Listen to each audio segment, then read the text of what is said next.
So finally, as the Zen points out, if you really want to know what the rules are, you can sit under a tree like Lao Tzu did in China, on the plantation or on the estates of a great noble, and just watch.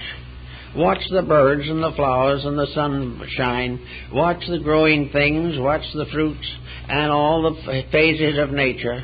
Watch the storms and what they do. You learn a great deal from storms, because the storm frightens us. It seems at the moment to be a terrible thing. It is a worry and an anxiety. And then a few days later, the whole earth has received a baptism from that which seemed to us to be cruel or hard or harsh or dangerous. So everywhere in nature we have, as Lao Tzu found, the basis and traces of wisdom. And this is what was brought together in a kind of a mystical way by the Zen folks. Zen is a philosophy of very quiet self-control without effort. It is an effortless effort. It is something that is accomplished by the firmness of relaxation, by refusing to allow the mind to be agitated, to find that we can discipline the mind so that it can do what we want it to do and can be observant of the things we want it to observe, and not constantly leading us from one misery to another. So the Zen people, very quietly, seek to remove from their lives the causes of difficulty, on the grounds that as in Buddhism, that the attainment of illumination is a personal responsibility, that the individual has to save himself in the last analysis. It sounds a little difficult, but it is also obviously honest, that we should get over through our own efforts the things we got into by our own mistakes. So in Zen, everyone has to be his own teacher, his own guide, but he also has to live and be governed by a universal cosmotheism for which there can be no exceptions. Therefore, the duty of the mind is to study the symbols of the infinite as they are indicated in the finite, and by doing this, to gradually come to know the will of that which is invisible but inevitable. If the mind is capable of accepting honestly the testimonies of the various faculties, the various perceptions, if it is capable of coordinating them, out of that coordination will come the nearest thing that we have to the symbolic image of divinity.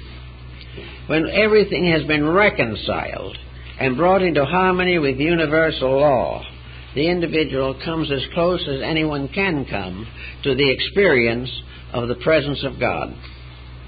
Therefore, this presence of God becomes, in the Buddhist philosophy, the presence of a program, a plan, not a person.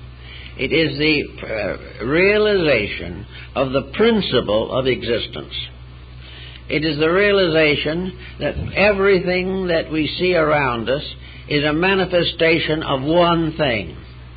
A simple way of finding that is the way Luther Burbank found it. He looked around, he saw all kinds of flowers and plants. If you look at them first, you can say, well, they're all separate flowers and separate plants. They're different shapes, different colors. Some have beautiful aromas and others do not. So that this is a field full of flowers.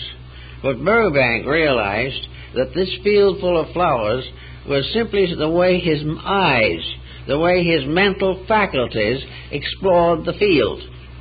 He knew somewhere within himself that there was only one life behind all of these flowers. And if that life failed, they all died. Therefore, they were not separate as they appeared to be. They were merely expressions of one life energy, moving inevitably in space and over the surface of the earth. He realized that the seed and the flower and the plant, all are phases of one process of eternal unfoldment in nature. He realized that the great oak tree was hidden in the acorn. He realized that all great things emerge from sources that are invisible, and everything that exists depends for existence upon one life. that no creature has a life of itself. It's only a differentiation of a universal life. Each thing is part of all other things. Each person is part of humanity. And humanity as a whole is part of life in space and as far as we can imagine. Therefore, this one life is the thing that we are trying to understand as much as we can. And we can never see it in its nakedness, because it is beyond any conception or projection that we can imagine. The only way we can find it is through this cosmotheistic approach, in which suddenly we see creation as the body of the creating power. We suddenly see the universe as the eternal. And this eternal, when we view it this way, we must recognize that it has every faculty, power, and attitude conceivable within itself. That there is no part of existence that is beyond this eternal principle, and that this principle is utterly mathematical, utterly realistic, absolutely natural, because it is the creator of nature and manifests through it. When we begin to study these factors a little more clearly, we may gain a little strength to object to the false teachings of our own intellects. We may find that it is easier to believe in good if we begin to recognize that the principle of good is the life principle of everything that exists, and that actually the good is not only a condition, it is an inevitable, and that which exists must ultimately become good, because nothing in nature is lost. So in this type of thing, the Zen man begins to reduce his wants, cultivate a universal quietude, meditate upon the realities of life, and gradually gain the realization of the tremendous power that is within himself. The power which he has never really used because he has permitted it to become the slave of his mind. That if he wants to be a millionaire, that's important, and for that all other conditions must be sacrificed. If he hates someone, that hatred must be justified and fulfilled by injuring the person who is hated. If the individual is antisocial, he must tear down society. If he is a fanatic in some religion, he must persecute members of other faiths. All these things are mental delusions. They are all the direct result of the individual losing control of his own life and allowing it to pass into the complete control of his mental coordinator. The coordinator can tell him that these armies have righteous causes, that the feud has lasted for ages. Another type is where trying to find out where the land began, who was the first on the land. Now, if you can find that out, it justifies kicking off anyone who's on it now. All these things are schemes and plots and plans which could be solved without bloodshed or without sorrow by simple kindness. But ambitions get in the way of kindness. Ambitions want for themselves. Kindness wants for the common good. So we have to fight this problem. Most of us will not be confronted with the blank necessity of going out and making a militant program out of all this, but we can start as much as possible. When we have a mood come on, let's stop for a minute and say, where does this mood come from? Is this mood fulfilling a secret desire of my own?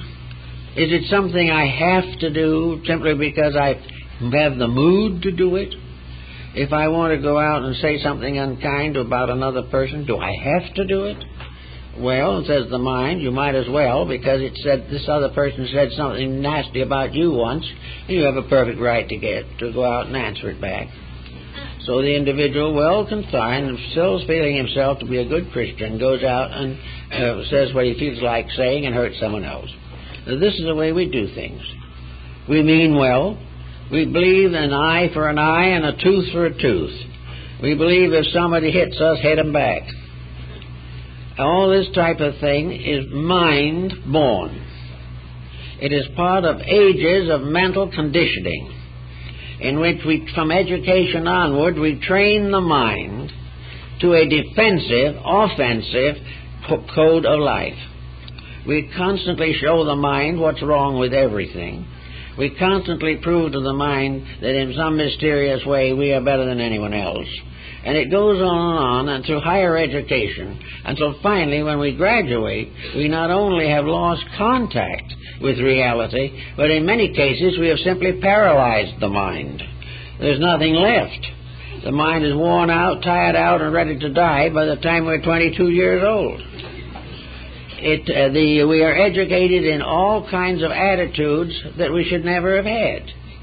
We are forced to assume certain ambitious careers that we were not fitted for. And the whole thing in education today sums up to the concept of success. One's dismal tragedy of life is not to be a success. So in order to be a success in something, we become a universal failure. We lose all contact with values. We try to live in a little world that in itself is passing. We are trying to adjust to a generation, the like of which has never been before, and may never be again. We do not have any way of transcending the pressure of an environment. And yet within ourselves there is a power that is stronger than any environment that can ever exist. Because it is the power that is the true environment of life itself. It is the thing that life wants done. And we just haven't the courage or the insight to do it. Of course, education in this field has been seriously neglected. I think every good school should have some kind of a course in it dealing with the contemplative philosophy, with the contemplation of values, entirely apart from the daily processes of making a living. Something should be done to teach the individual something about his own inner life, about the values within him, and that he was not here simply to nurse a carcass. He was here to do something. He was here to release a genius, a power, a skill from within himself.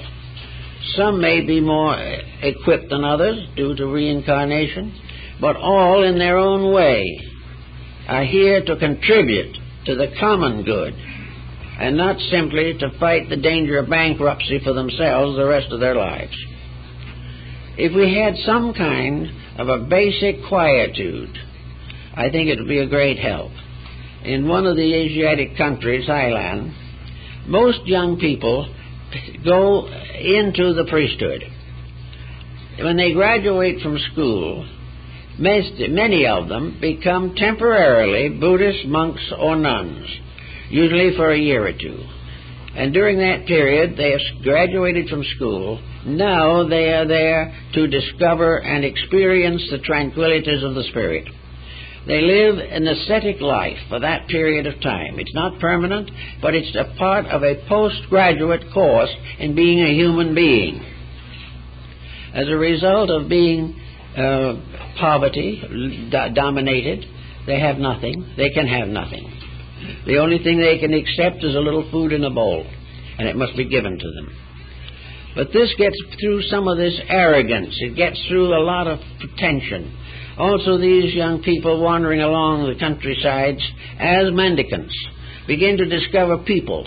They find out what other people think, how they live, how they feel, and how their values rise. It's a very great and interesting experience, and it is something, an equivalent to which would be very useful here. That the individual graduating with skill from with our institutions would have a pilgrimage of a year of dedication, or would be required to go out and practice his skill in some foreign field or some level of society where he will serve others without compensation. I think after that he might have an entirely different viewpoint on life.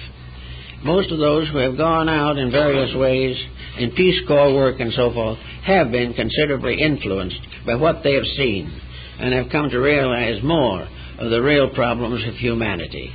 problems that we carefully conceal from ourselves and from each other. So the Buddhist attitude of the Zen man has this quietude in it, not to become rich or great, but to become better. And if there is a native talent, as ML may be, that this talent should be used for the common good of mankind. Out of this, the workman is worthy of his hire, but the concept of vast accumulations under the name of success must be left behind. The real success is the individual whose usefulness is great and who is able to contribute strongly to the well-being of others. Years ago, there was a little story told, it's kind of cute. In Buddhist temples in Japan, including the Zen temples, there are very wide eaves and beautiful tiles and so forth. And these temple walls and ceilings on the outside, the roofs, become the proper places for birds to gather.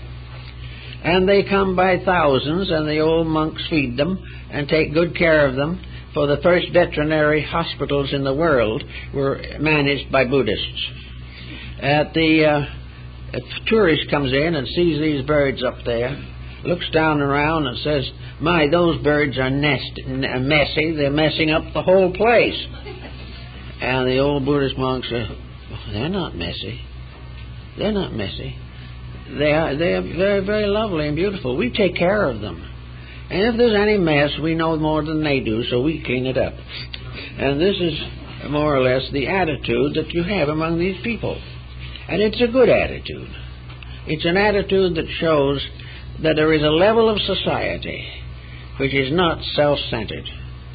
There is a part of human nature that will not be denied the experience of the presence of a divine power. In every society, atheistic or heathen so-called, there are those that have no philosophy of religion. There are some who set themselves aside automatically for some type of charity, for some good work, for something to help other people. And these are the ones who come the nearest to the good life, and also are the ones most likely to be remembered in history.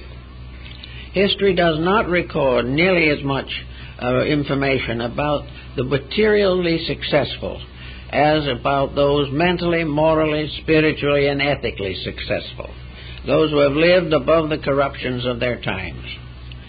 In our own little way, in our own daily living and so forth, we can begin to try, not desperately, but sincerely, to carry on a better disciplined attitude toward life. We can discipline our entertainment programs and simply not attend things that we know are not good. We can discipline our reading to books that are inspiring and helpful, and get out of the great international publication field of scandal and gossip. We can get away from all kinds of infirmities of relationship. We can restore broken friendships. We can make new friends. We can try to be useful to people around us who are obviously in need. And little by little, we can find a life of harmlessness, a life which, in the long run, makes us no poorer than we would have been before, but richer in memories of beauty and memories of charity and love and friendship. These are the things that really count, because it is only the memory of what is done that we can take with us when we go.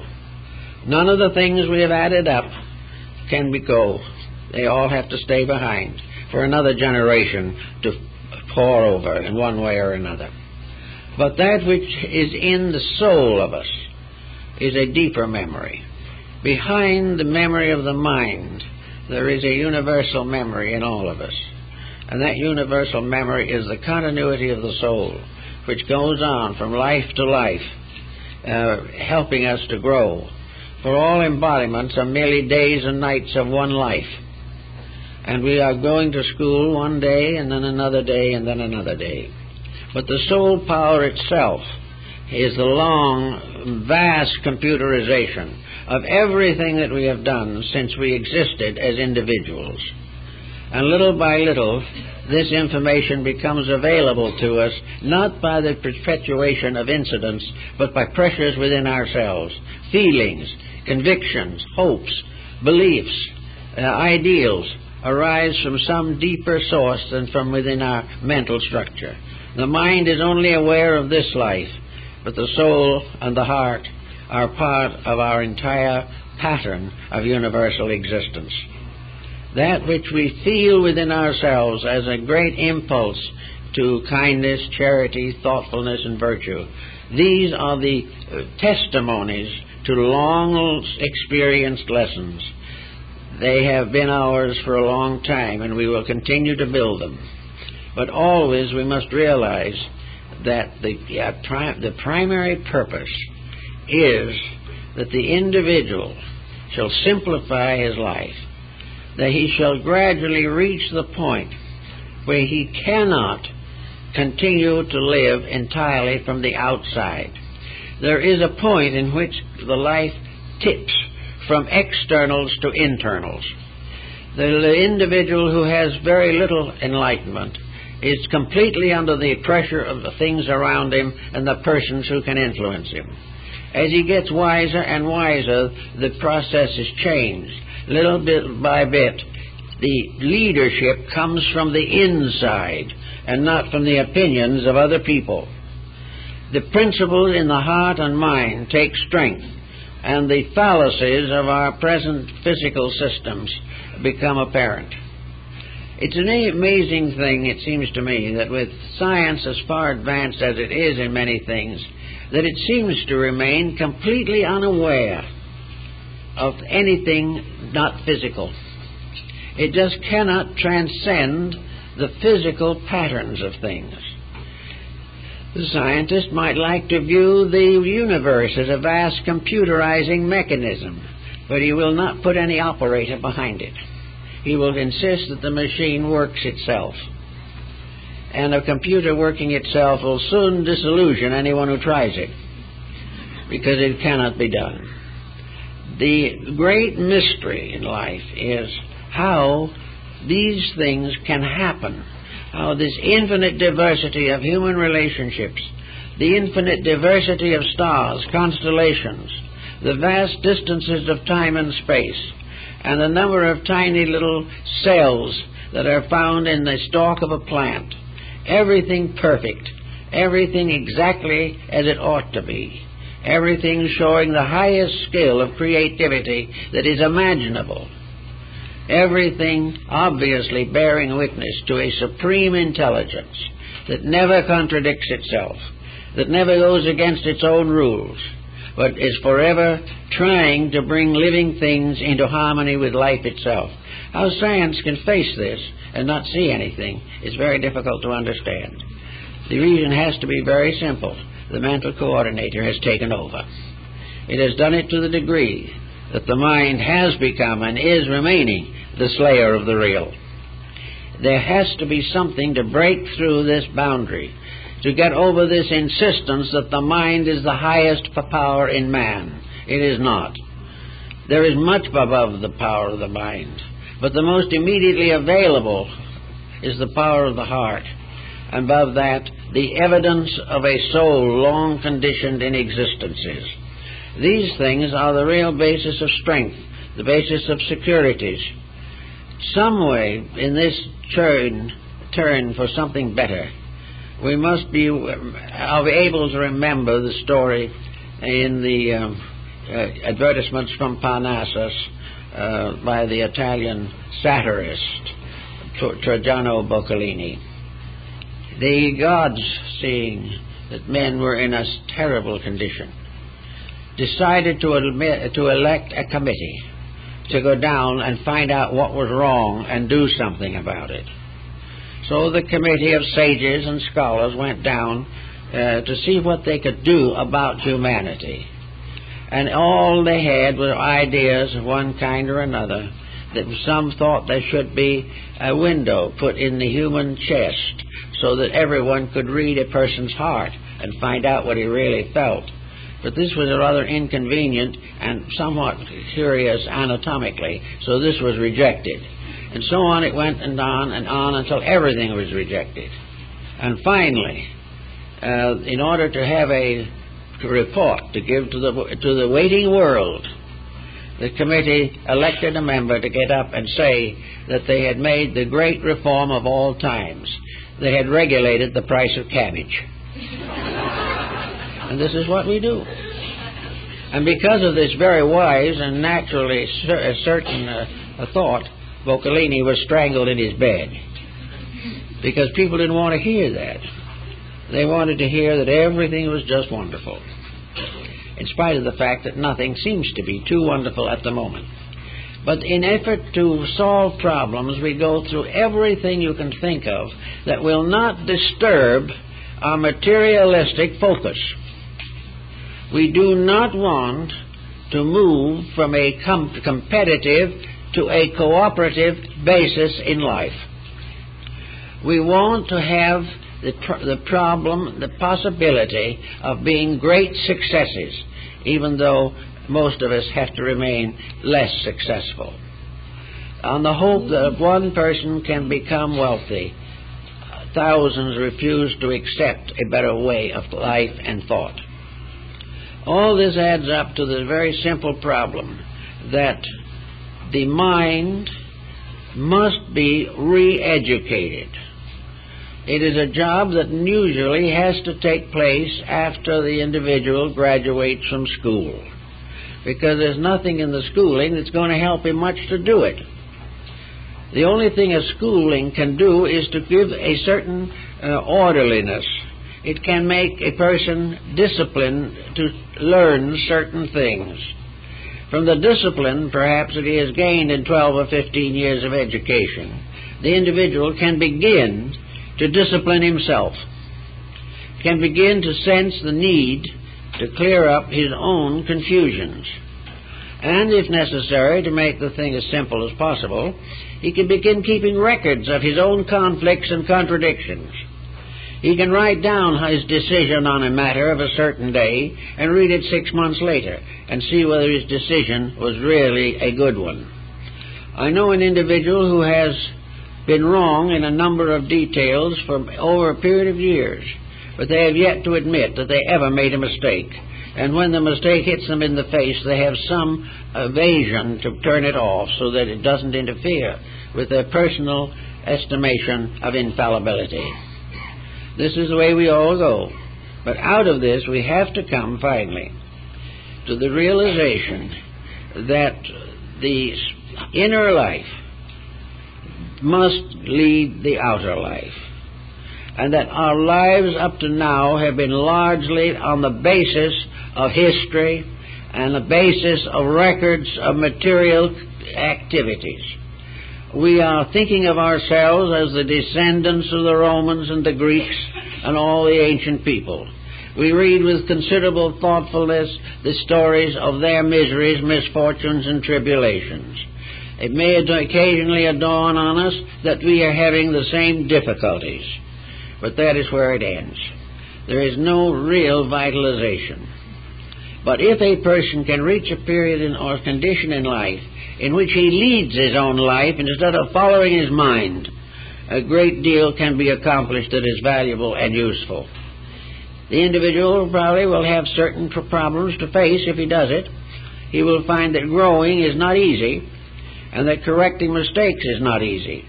But he will also have a gradually unfolding sense of accomplishment. He will begin to have a real sense of his own significance and value in the unfolding of world affairs. So it is very useful and necessary for each person to try for this contemplative type of living. And the Zen man does it in a very, very simple way. He is very quiet. He sits down and tries to clear the mind of all the foolishness that has accumulated there. He tries to get out of his mind the pressures of politics. He has to try to correct the constant statements of those around him that everything is wrong. He has to keep on quietly contemplating the universal pattern and his own place in it, and gradually come to the realization that he is here to serve. that he is here to be of value to his fellow men. And while he may have a deeper insight into some of these things, the services he renders will be perfectly recognizable by those about him. The individual who goes out and helps people in trouble may do it from an invisible cause within themselves, but the visible effect will be seen and known by those he serves. Therefore, there is a certain evidence of the intent and of the achievement. And wherever we find a truly noble example of human effort, we see that it is a symbol of an intent within the soul itself. What comes from the soul is beautiful in terms of the soul. It may not be the ultimate beauty we all long for, but it is a beautiful act in itself, a masterpiece of mental and emotional achievement. And as we make these more and more frequently, we realize that the greatest of artists in all the world is not the painter or the sculptor, but the one who is able to internalize and manifest the great art of living itself. If we can only do these things, most of the problems that we solve will be a little better. But it's good to remember that the mind is not a leader. It is only a help in time of trouble. It is a kind of a Luciferian help also. It can get us into a lot of trouble. But if we are able to gradually convert the mind, if we can make the mind a convert of nobility, idealism, and integrity, then it can become a wonderful servant. It is a wonderful servant, but a horrible taskmaster. If we are run by the mind, we are run to destruction.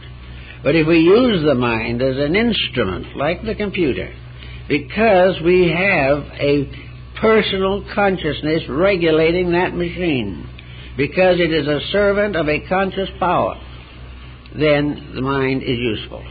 But if we mistake this mind for that power and are willing to allow ourselves to be constantly deceived by our own thinking, then it is not so good.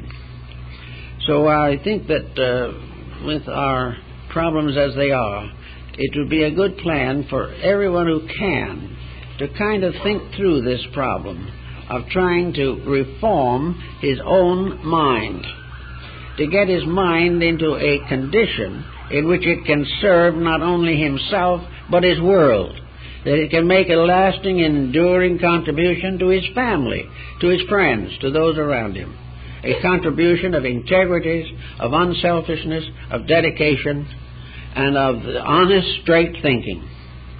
The most difficult and valuable of all senses is common sense. And common sense is actually the machine of the six senses, coordinated. Common sense is what comes out when all that goes in is correct and is honorably recorded. Out of all the experiences of life, the final value lies in the fact that it strengthens the common sense which joins all human beings, the tremendous sensitiveness to the universal purpose and the plan to which we all belong.